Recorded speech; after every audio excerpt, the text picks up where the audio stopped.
کاغذ کے اس ٹکڑے نے محمد اودا کی زندگی کو الٹ کر رکھ دیا۔ یہ ان کے گھر کو گرانے کا حکم ہے جو اسرائیلی اجازت نامے کے بغیر بنایا گیا تھا۔ وہ یہاں اپنے والدین، بیوی اور بھائی کے خاندان کے ساتھ رہتے ہیں۔ وہ کہتے ہیں کہ اس دن اسرائیلی حکام نے اس علاقے میں مسماری کے 13 اقامات میں سے صرف ایک جاری کیا تھا۔ انہوں نے کہا کہ یا تو تم خود اپنا گھر گراؤ یا ہم ایسا کر دیں گے۔ محمد اور ان کا خاندان مشرقی یروشلم میں رہتا ہے۔ اسرائیل نے 1967 کی جنگ میں مشرقی یروشلم پر قبضہ کیا اور 1980 میں اس کا الحاق کر لیا۔ اسرائیل نے اس پورے شہر کو اپنا ابدی غیر منقسم دارالحکومت قرار دے دیا۔ زیادہ تر بین الاقوامی برادری اس بات کو تسلیم نہیں کرتی اور فلسطینی مشرقی یروشلم کو مستقبل کی اپنی آزاد ریاست کا دارالحکومت قرار دیتے ہیں۔ یروشلم کے 3,60,000 فلسطینیوں کی اکثریت یہاں آباد ہے، پھر بھی انہیں گھروں کی تعمیر کے لیے اجازت نامہ ملنا عملی طور پر ناممکن لگتا ہے۔ اقوام متحدہ کے مطابق اسرائیلی حکام فلسطینیوں کے لیے تھوڑی سی زمین مختص کرتے ہیں، جبکہ وہ اسرائیلی بستیوں کی توسیع میں سہولت فراہم کرتے ہیں۔ یروشلم میں اسرائیل فلسطینی تنازع پر توجہ مرکوز کرنے والی تنظیم ایر امیم کا بھی یہی تجزیہ ہے۔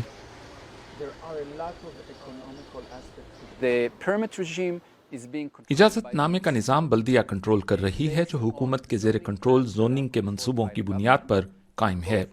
یہ دونوں ادارے اس بات کو یقینی بنا رہے ہیں کہ زوننگ کے منصوبے کے اجازت نامے آبادی کے سائز کے اعتبار سے نہیں دیں، اور جب یروشلم میں فلسطینی آبادی زوننگ کے منصوبے شروع کرتی ہے تو اکثر اوقات ان کو روک دیا جاتا ہے یا مسترد کر دیا جاتا ہے۔ اس صورتحال کو دیکھتے ہوئے محمد نے اجازت نامے کے لیے درخواست بھی نہیں دی تھی۔ وہ کہتے ہیں کہ انہیں معلوم تھا کہ کبھی اجازت نہیں ملے گی، لہٰذا انہوں نے اپنی زمین پر اپنا گھر تعمیر کر دیا۔ اسی وجہ سے ان کو اپنا گھر مسمار کرنے کی سزا مل رہی ہے۔ اسرائیلی حکام نے 7 اکتوبر کے دہشت گردانہ حملے کے بعد سے ایسے اقدامات میں اضافہ کر دیا ہے۔ وہ یہاں بہت زیادہ عرب نہیں دیکھنا چاہتے، وہ ہمیں کم کرنا چاہتے ہیں۔ اس الزام کو یروشلم کے ڈپٹی میئر اور آبادکاری کے رہنما آرے کنگ سختی سے مسترد کرتے ہیں۔ ان کے نزدیک گھروں کی مسماری میں اضافے کا تعلق محض قانون کے نفاذ سے ہے۔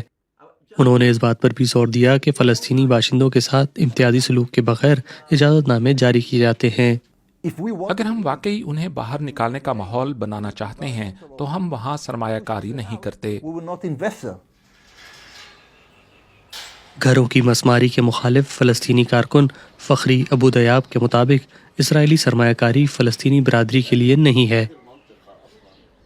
اپنے مسمار گھر میں موجود دیاب کہتے ہیں کہ مشرقی یروشلم کے قریب سلوان علاقے میں رہنے والی یہودی آبادکار برادری کو گھر تعمیر کرنے میں کوئی پریشانی نہیں ہوتی، جبکہ اسرائیلی حکام نے فروری میں ان کے گھر کو مسمار کر دیا تھا۔ انہوں نے میری زندگی، میرا ماضی تباہ کر دیا۔ میری ماں یہاں تھی، اس نے مجھے یہاں جنم دیا۔ اس ملبے کے نیچے میری اور میری والدہ کی 50 سال پرانی تصویر ہے۔ ایسی کوئی چیز نہیں ہے جو اسے واپس لا سکے۔ انسانی حقوق کے کارکنان کو خدشہ ہے کہ گھر مسمار کرنے کی یہ لہر یروشلم میں تشدد کو جنم دے سکتی ہے۔ اویر ٹٹارسکی کا کہنا ہے کہ غزہ میں اسرائیل کی پچھلی جنگوں کے دوران اسرائیلی حکام نے اکثر یہاں پر کشیدگی کو روکنے کے لیے مسماری روک دی تھی۔ اس بار ہم اس کے برعکس پالیسی دیکھ رہے ہیں۔ ہم سمجھتے ہیں کہ یہ حکومت ہنگامہ آرائی کو خطرے کے طور پر نہیں دیکھتی۔ وہ موقع کا فائدہ اٹھاتے ہوئے مزید پرتشدد اور سخت اقدامات کر رہی ہے۔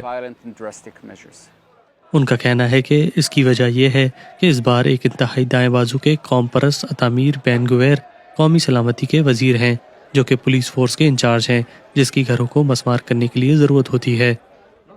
لیکن یروشلم کے ڈپٹی میئر آرے کنگ کے مطابق بین گویر صحیح کام کر رہے ہیں۔ ہم مشرقی یروشلم میں کافی گھر مسمار نہیں کر رہے۔